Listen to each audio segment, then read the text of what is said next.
Dubai visa update 2026। দুবাইয়ের visa হচ্ছে কিনা। প্রিয় প্রবাসী আমি ভাই এবং বোনেরা, আপনাদের কাছে দীর্ঘদিন পর আমরা আবার ফেরত এসেছি। আমাদের কিছু সমস্যার কারণে এবং কিছু ব্যক্তিগত কারণে আমাদের চ্যানেলের দীর্ঘদিন ভিডিও বন্ধ ছিল। এখন আমরা আবার পূর্ণ উদ্যমে ফেরত এসেছি। এখন থেকে প্রতিনিয়ত আপনারা আমাদের এই আপডেটগুলো পেতে থাকবেন। আমরা আপনাদের যে আপডেটগুলো দিয়ে গেছিলাম, সর্বপ্রথম যদি আমরা যে আপডেটটা নিয়ে কথা বলে থাকি সেটা হচ্ছে দুবাইয়ের ভিসা আপডেট। দুবাইয়ের ভিসা অনেকেরই খুবই, আমাদের বাংলাদেশ থেকে যারা বিদেশে গিয়ে থাকি তাদের জন্য খুব জনপ্রিয় একটা গন্তব্য হচ্ছে দুবাই। এখন দুবাইয়ের ভিসা দীর্ঘদিন যাবৎ বন্ধ রয়েছে 2012 সাল থেকে। আমাদের কাছে প্রতিনিয়ত সবাই আপডেট জানতে চান যে আসলে দুবাইয়ের ভিসার বর্তমান কি পরিস্থিতি রয়েছে, এটা কি হচ্ছে না, বা কবে থেকে হতে পারে এই ভিসা, এই ধরনের প্রতিনিয়ত কোশ্চেন আপনারা আমাদের করে থাকেন। আমাদের কাছে বর্তমান পর্যন্ত যে তথ্যগুলো রয়েছে দুবাইয়ের ভিসা সম্পর্কে, তা হচ্ছে দুবাইয়ের ভিসা হচ্ছে, সেটা হচ্ছে ফ্রি জোন এক ক্যাটাগরিতে। অনেকেই বলে থাকেন যে ভাই আপনারা বলে থাকেন দুবাইয়ের ভিসা হচ্ছে না, কিন্তু দেখা যাচ্ছে যে দুবাইয়ে প্রচুর পরিমাণ বাংলাদেশি প্রতিদিনই যাচ্ছে, দুবাই ফ্লাইট যাচ্ছে, প্রতিদিন বাংলাদেশি যাচ্ছে। এরা তাহলে কিভাবে যাচ্ছে? সেটা হলো দুবাইয়ের প্রতিটা প্রদেশেই ফ্রি জোন রয়েছে। ফ্রি জোন হচ্ছে এমন একটা কোম্পানি, আমাদের দেশে যারা আমরা কাজ করে থাকি বা যারা আমাদের বিভিন্ন কাজ করে থাকি তারা বিভিন্ন ইপিজেড সম্পর্কে জেনে থাকেন। এক্সপোর্ট প্রসেসিং জোনগুলোর যে রয়েছে, Korean EPZ, Dhaka EPZ, Japan EPZ, সেই ইপিজেডের মতো সেখানকার দুবাই এক ধরনের জোন রয়েছে, সেটাকে বলা হচ্ছে ফ্রি জোন। সেখানে সাধারণত দুবাই সরকার তাদের নীতিমালাগুলো প্রয়োগ করে না, দুবাই সরকারের আন্ডারে সেটা চলে না, সেটা তাদের নিজস্ব নীতিমালায় চলে। এবং তারা প্রতিনিয়ত বাংলাদেশ থেকে শ্রমিক নিয়ে যাচ্ছে, বাংলাদেশ সহ বিশ্বের বিভিন্ন দেশ থেকে তারা শ্রমিক নিয়ে যাচ্ছে, এবং তারা সাধারণত ডেলিগেট ইন্টারভিউর মাধ্যমে সরাসরি তাদের কোম্পানি প্রতিনিধির মাধ্যমে, ইন্টারভিউর মাধ্যমে এই শ্রমিকগুলো নিয়ে থাকে। এবং এক্ষেত্রে অনেক ধরনের কাজে বর্তমানে লোকজন যাচ্ছে, কনস্ট্রাকশনে যাচ্ছে, প্লাম্বারে যাচ্ছে, মেশনে যাচ্ছে, ক্লিনিংয়ে যাচ্ছে। ক্লিনিংয়ে যাওয়ার জন্য কিছু বেসিক যোগ্যতার প্রয়োজন রয়েছে। সেক্ষেত্রে হয়তো বা আপনাকে ইংলিশ জানতে হবে, অথবা অ্যারাবিক জানতে হবে, অথবা আপনাকে হিন্দি ভাষাটা জানতে হবে ক্লিনিংয়ের ক্ষেত্রে।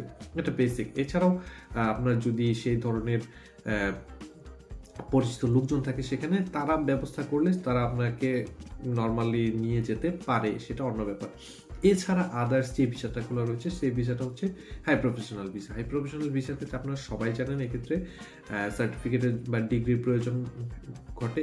অতীতে সেই ডিগ্রির যে ক্রাইটেরিয়াগুলো বা সেটার যে চেকিং মেজারমেন্টগুলো, সেই মেজারমেন্টটা অনেকটাই কম ছিল। বর্তমান সময়ে দেখা যাচ্ছে যে কিছু ফ্রড হওয়ার কারণে দুবাই সরকার সেই চেকিং মেজারমেন্টটা বা অ্যাটাস্টেশনের যে ব্যাপারটা সেটা অনেক কঠিন করে ফেলেছে। এবং সেই প্রসিডিউরগুলো মেনে যদি আপনি অ্যাটাস্টেশন করতে পারেন, আপনার যদি রিয়েলস ডিগ্রি থাকে আপনার, তাহলে আপনি দুবাই হাই প্রফেশনাল ভিসা পেতে পারেন, এবং হচ্ছে, বর্তমানে হচ্ছে। এছাড়া যেই ভিসাটা খোলা রয়েছে সেটা হচ্ছে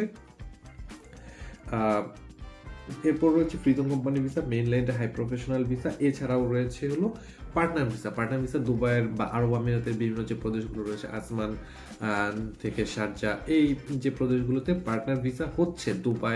দুবাইও হচ্ছে, কিন্তু সেটার পরিমাণটা অনেক কম। এবং এরপরে যেটা রয়েছে আরবি ঘরের ভিসা সম্পর্কে অনেকে আমাদের কাছে জানতে চান। আরবি ঘরের ভিসার ক্ষেত্রে শুধুমাত্র বাংলাদেশের মানে আউটসাইড যে ঘরের ভিসা রয়েছে সেটা বন্ধ রয়েছে। সেখানে যারা অবস্থান করছেন তারা সেই ভিসাটা ট্রান্সফার করতে পারছেন। এছাড়া ফ্যামিলি ভিসা বন্ধ রয়েছে, ভিজিট ভিসা বর্তমানে বন্ধ রয়েছে। এছাড়াও সবচেয়ে হাইতে যে ভিসাটা রয়েছে নর্মাল লেবার ভিসা, সেই ভিসাটাও বর্তমানে বন্ধ রয়েছে। এখন প্রশ্ন হচ্ছে এই ভিসাগুলো আসলে কবে খুলতে পারে, কবে নাগাদ আমাদের এই ভিসাগুলো অ্যাভেলেবেল হতে পারে বলে আপনারা জানতে চান, সবসময় আমাদের কাছে জানতে চান। দুবাই সরকার কিছুদিন পূর্বে বা গত সরকারের সময় অ্যাভেলেবেল করেছিল কিছু সময়ের জন্য, অল্প সময়ের জন্য। সেটা 5 আগস্টের পূর্বে জুলাই মাসের কিছু অনাকাঙ্ক্ষিত ঘটনার কারণে আবার একদম পুরোপুরি বন্ধ হয়ে যায়। দুবাই সরকার সাধারণত যে কোনো দেশের অশান্ত রাজনৈতিক পরিস্থিতি যখন থাকে তখন সেই দেশ থেকে সাধারণত তারা ভিসা দিতে চায় না। এটা নর্মাল একটা প্রসিডিউর তাদের, এটা কোনো দেশের উপর তাদের বিরূপ বা তীক্ষ্ণ দৃষ্টি নয়। তাই আশা করা যাচ্ছে 12ই ফেব্রুয়ারি যে নির্বাচন হওয়ার কথা রয়েছে বাংলাদেশে, সেই নির্বাচনের পর নির্বাচিত সরকার যখন ক্ষমতা গ্রহণ করবে, সেই ক্ষমতা গ্রহণের পর বাংলাদেশের জন্য এক ধরনের সুখবর আসতে পারে। এবং যেহেতু বর্তমানে দুবাইয়ের অনেক ক্যাটাগরিতেই তাদের শ্রমিক সংকট রয়েছে এবং বাংলাদেশিরা দুবাইয়ের শ্রমিক সংখ্যা অনেক বড় একটা ফ্যাক্টর হিসেবে কাজ করে। তাই আশা করা যাচ্ছে যে বর্তমান সরকারের যে পরিস্থিতি রয়েছে সেই নির্বাচিত সরকার আসার পর এই পরিস্থিতির উত্তরণ ঘটতে পারে বলে আমরা আশা করা যাচ্ছে। এখন দেখা যাক পরিস্থিতি আসলে কোন দিকে যায়। তবে আমাদের পক্ষ থেকে আশাবাদ থাকবে এবং বাংলাদেশ সরকারের প্রতি আমাদের দৃঢ় প্রত্যাশা থাকবে তারা যথাযথ কূটনৈতিক চ্যানেলের মাধ্যমে চেষ্টা করে এই বর্তমান পরিস্থিতিকে উত্তরণ করবেন। আমাদের যারা বাংলাদেশ থেকে দুবাই প্রবাসী হিসেবে যেতে যাচ্ছেন তাদের জন্য পথ খোলা রাখবেন। আশা করি বুঝতে পেরেছেন। ভিডিওটি ভালো লাগলে লাইক, কমেন্ট এবং শেয়ার করে অন্যকে দেখার সুযোগ করে দিন। ভিডিওটি যার জন্য উপকারী মনে হয় তাকে শেয়ার করে জানার সুযোগ করে দিন। দুবাই এবং প্রবাসী যে কোনো খবরাখবর সম্পর্কে জানতে চ্যানেলটি সাবস্ক্রাইব করে অল বাটন অন করে রাখুন। ধন্যবাদ।